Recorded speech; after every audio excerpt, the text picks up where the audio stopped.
Alam mo ba? Kung titignan natin ang mga pagong, scorpion o kahit ang ilang uri ng mga ibon, akala natin ay normal lang ang kanilang mga kulay.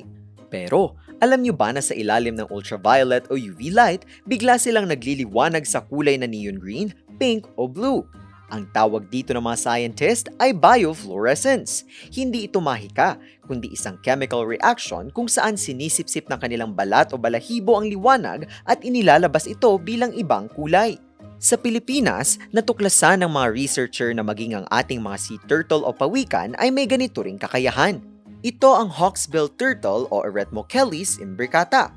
Sila rin ang kauna-unahang reptile sa mundo na nadiskubring may glow-in-the-dark vibe. Dito, inaabsorb nila ang blue na ilaw mula sa kanilang paligid at inilalabas nila ito bilang neon green o red na kulay. Ngunit ang tanong, para saan nga ba ito? Ayon sa mga eksperto, ginagamit nila ito para makipag-usap sa isa't isa, para magtago sa mga predator, o para mangakit ng kanilang kapareha. Sa ngayon, pinag-aaralan pa ng mga scientist kung paano nagkaroon ng ganitong kakayahan ang mga pawikan at kung ano pa ang rason sa likod ng matingkad at nakamamangha nitong kulay.